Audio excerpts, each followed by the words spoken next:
श्री शिवाय नमस्तुभयम। दोस्तों, आप सभी लोग जानते हैं कि 3 जनवरी 2025 यानी शुक्रवार को पड़ रही है पौष मास की विनायक चतुर्थी। और दोस्तों, यह वह तिथि है जो पौष मास में पड़ने वाली सबसे बड़ी तिथि है, क्योंकि यह शुक्रवार के दिन पड़ रही है और इसका बहुत ही बड़ा और विशेष महत्व होता है।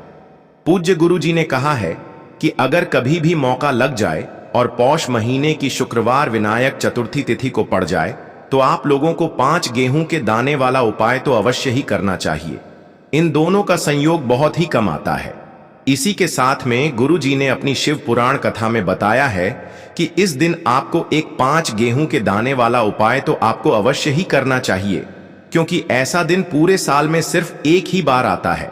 और दोस्तों, आप सभी लोग जानते हो कि शुक्रवार विनायक चतुर्थी तिथि का अगर सबसे बड़ा कोई उपाय है तो वह 5 गेहूं के दाने वाला उपाय है। तो दोस्तों, शुक्रवार विनायक चतुर्थी तिथि के दिन आप लोगों को इस 5 गेहूं के दाने वाला उपाय को जरूर करना है। बहुत सारे लोग होंगे जिन लोगों ने इस उपाय को ना किया हो, मतलब पूरा साल निकल गया, उन्होंने किसी भी दिन इस 5 गेहूं के दाने वाला उपाय को ना किया हो।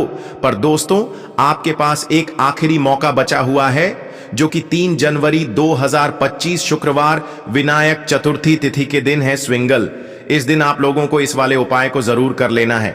भले ही आपने पूरे महीने भर इस उपाय को ना किया हो, पर अगर आपने इस पौष महीने के शुक्रवार विनायक चतुर्थी तिथि के दिन अगर इस वाले उपाय को कर लिया तो आपको इस उपाय को करने का वह फल मिलेगा जिसकी आपने कभी कल्पना भी नहीं करी होगी।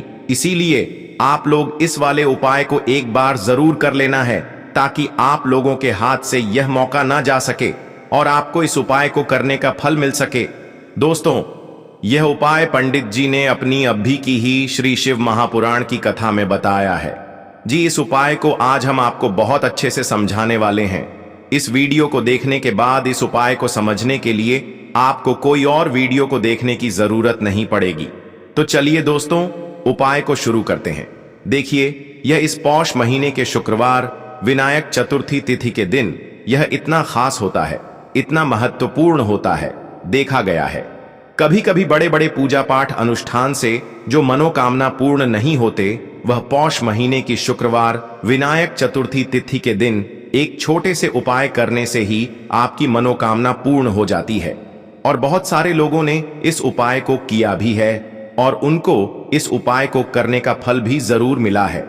अगर आप लोग भी इस उपाय को करना चाहते हैं तो आप इस उपाय को पहले अच्छे से समझ लेना, सुन लेना, उसके बाद करना। आपको इस उपाय का फल जरूर मिलेगा। और इस उपाय को कर लेने से आपके घर में चाहे किसी भी प्रकार की दुख और समस्या क्यों ना चल रही हो, आपको उसका कारण भी नहीं पता है कि भाई यह समस्या किस कारण से चल रही है। उसका कुछ भी कारण हो सकता है, जैसे पितृदोष हो सकता है या किसी भी तरह का मंगल दोष भी हो सकता है। तो इस दिन आप लोगों को यह वाला उपाय कर लेना है।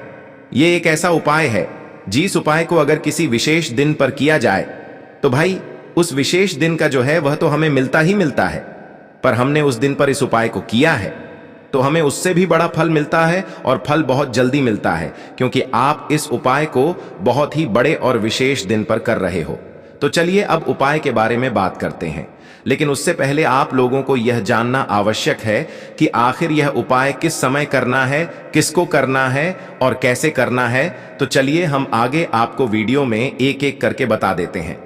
लेकिन उससे पहले अगर आप लोग हमारे चैनल पर पहली बार आए हैं या फिर मेरी आवाज आज पहली बार सुन रहे हैं तो हमारे चैनल को सब्सक्राइब जरूर कर लेना और इस वीडियो को लाइक करके कमेंट बॉक्स में श्री शिवाय नमस्तुभ्यम ओम नम शिवाय जरूर टाइप कर देना। तो दोस्तों, इस 5 गेहूं के दाने वाला उपाय को हमें इस शुक्रवार विनायक चतुर्थी तिथि के दिन कैसे करना है, किसको करना है, किस समय करना है और कहां पर करना है, ये सारे सवालों के जवाब आपको इस वीडियो में मिल जाएंगे। और जो ये वीडियो देखेगा भाई, उसको 5 गेहूं के दाने वाला उपाय जरूर करना चाहिए, क्योंकि इस दिन एक गेहूं के दाने का भी बहुत ही बड़ा और विशेष महत्व होता है। और जब बात आ जाए 5 गेहूं के दाने वाला उपाय की, तो यह सोने पे सुहागा वाली बात हो जाती है और यह एक बहुत ही बड़ा उपाय हो जाता है इस शुक्रवार विनायक चतुर्थी तिथि का। तो अब दोस्तों, इस 5 गेहूं के दाने वाला उपाय को आखिर करना किसको है, सबसे पहले हम लोग वह बात जान लेते हैं। तो देखो, घर की जो बड़ी माताएं बहनें होती हैं, उन माताओं बहनों में से कोई भी एक बड़ी माता बहन इस वाले उपाय को कर सकती है। और दोस्तों, अगर आप चाहें तो अपने घर में से सभी सदस्यों को भी इस उपाय को करवा सकते हैं। अगर किसी व्यक्ति की खुद की कोई मनोकामना है, खुद की कोई दुख और परेशानी है जो कि वह अपने लिए ही करना चाहता है इस वाले उपाय को, तो वह खुद अपने लिए भी कर सकता है। बाकी अगर कोई घर में से ऐसा है जो कि अपने पूरे घर परिवार की सुख और शांति के लिए यह वाला उपाय करना चाहता है, तो भाई वह भी कर सकता है, उसमें भी कोई दिक्कत वाली बात नहीं है। कहने का मतलब यह है कि इस उपाय को हर एक सदस्य भी कर सकता है और पूरे घर परिवार के सदस्य के लिए घर की बड़ी माताओं बहनों में से कोई एक माता बहन भी कर सकती है।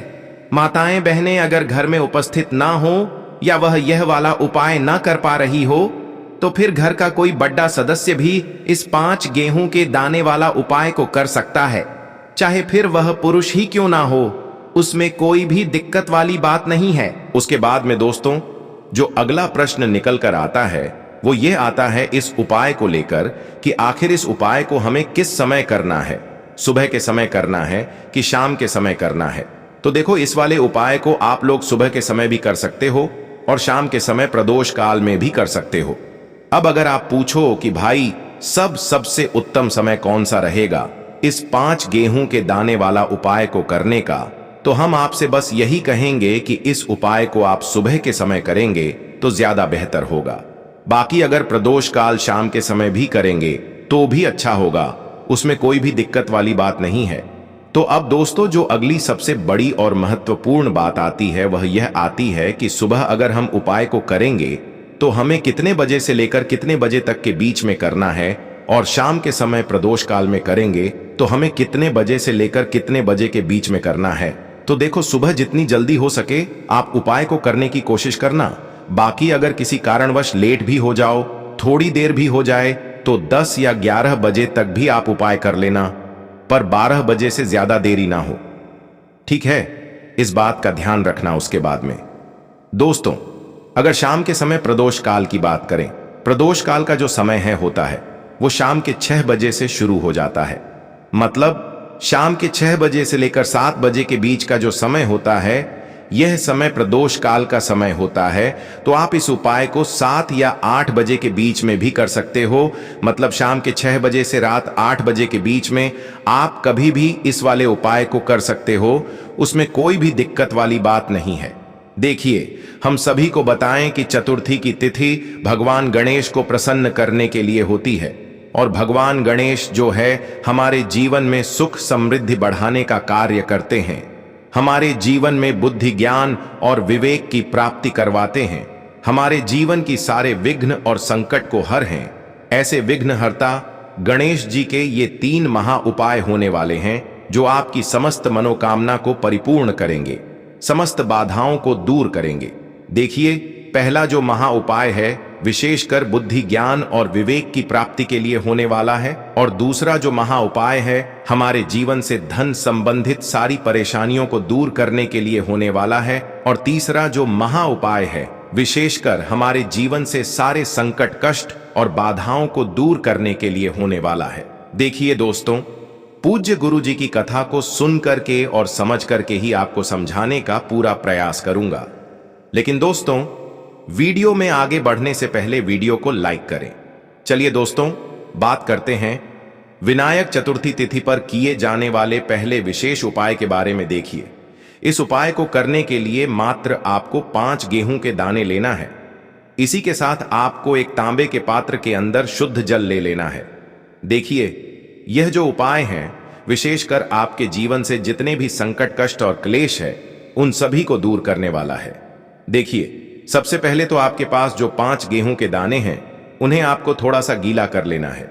देखिए दोस्तों, यह जो उपाय है विशेषकर यह उपाय भी हम सुबह से लेकर के शाम तक किसी भी समय कर सकते हैं। देखिए, सबसे पहले आपको 4 गेहूं के दाने भगवान शिव के शिवलिंग के सीधे तरफ जहां गणेश जी का स्थान होता है वहां पर आपको ये 4 गेहूं के दाने रख देना है।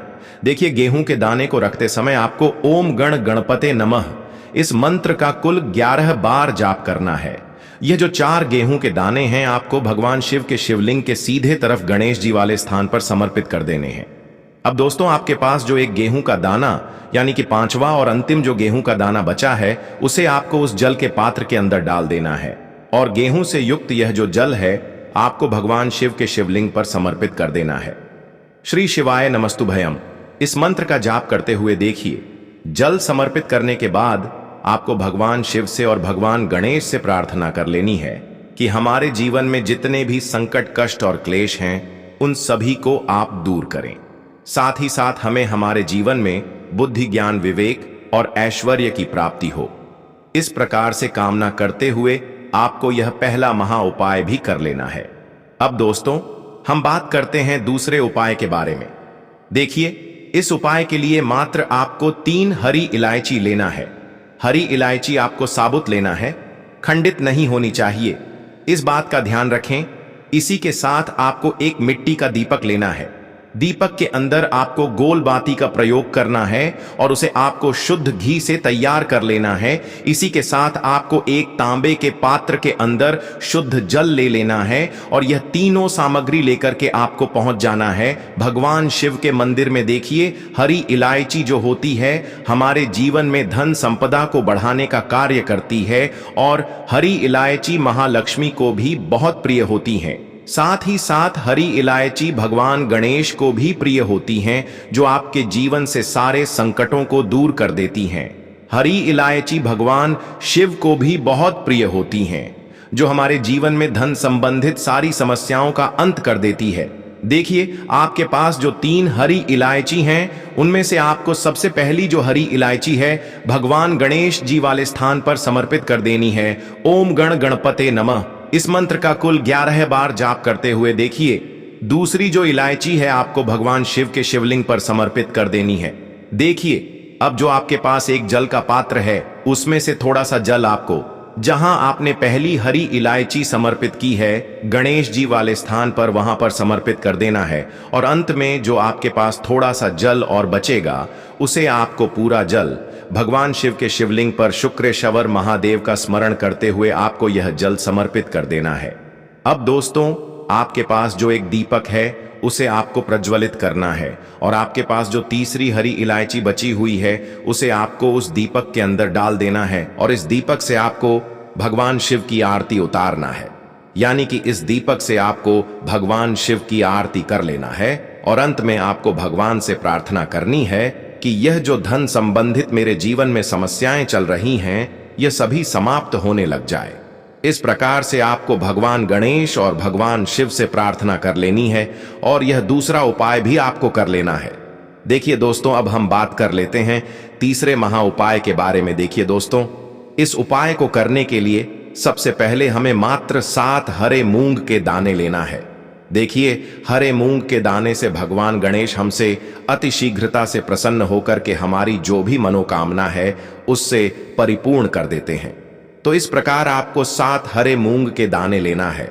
हरे मूंग को लेते समय आपको ध्यान रखना है कि यह कहीं से भी खंडित नहीं होने चाहिए और साथ में आपको एक तांबे के पात्र के अंदर शुद्ध जल ले लेना है। देखिए, यह जो उपाय हैं विशेषकर बुद्धि और ज्ञान की प्राप्ति के लिए हैं। यदि आप चाहते हैं कि आपके जो बच्चे हैं वह हमेशा ज्ञानवान रहे, पढ़ने लिखने में उनका मन लगे, तो आपको शुक्रवार विनायक चतुर्थी तिथि पर यह उपाय करना है।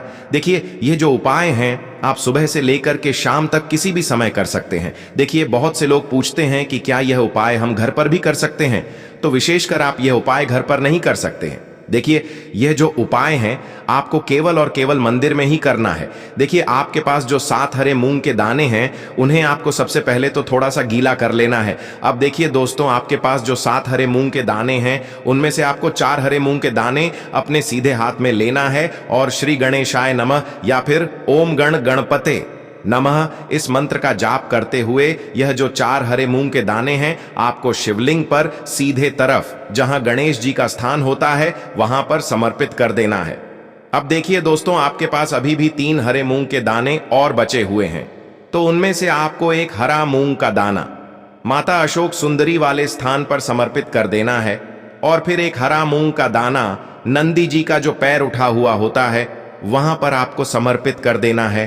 अब देखिए दोस्तों, आपके पास जो 7वां और अंतिम हरा मूंग का दाना बचेगा, उसे समर्पित करने से पहले आपके पास जो जल का पात्र है, उसमें से थोड़ा सा जल आपको भगवान गणेश जी वाले स्थान पर समर्पित करना है। फिर थोड़ा सा जल भगवान कार्तिकेय जी वाले स्थान पर समर्पित करना है। फिर थोड़ा सा जल माता अशोक सुंदरी वाले स्थान पर समर्पित कर देना है। और थोड़ा सा जल आपको मां पार्वती के हस्त कमल यानी कि कटी वाले भाग पर समर्पित कर देना है। अंत में आपके पास जो जल बचेगा, उसमें आपके पास जो 7वां और अंतिम आराम होंगे, उसे आपको जल के पात्र के अंदर डाल देना है। और उसके बाद आपको भगवान शिव के शिवलिंग का अभिषेक कर देना है। श्री शिवाय नमस्तुभयम। इस मंत्र का जाप करते हुए, जल समर्पित करते हुए आपको यही प्रार्थना करनी है कि मेरे जीवन में या फिर मेरे घर में जो यह समस्याएं हैं, ये सारी समस्याएं दूर हो जाएं। ऐसे आपको प्रार्थना करनी है कि हमारे घर में बुद्धि, ज्ञान और विवेक की प्राप्ति हो। इस प्रकार से आपको यह तीसरा महा उपाय कर लेना है। तो दोस्तों, यह थे पूज्य गुरु जी द्वारा बताए गए कुछ बहुत ही खास उपाय। अगर आपको जानकारी अच्छी लगी हो तो वीडियो लाइक करिएगा। मिलते हैं फिर एक नए वीडियो के साथ। श्री शिवाय नमस्तुभयम।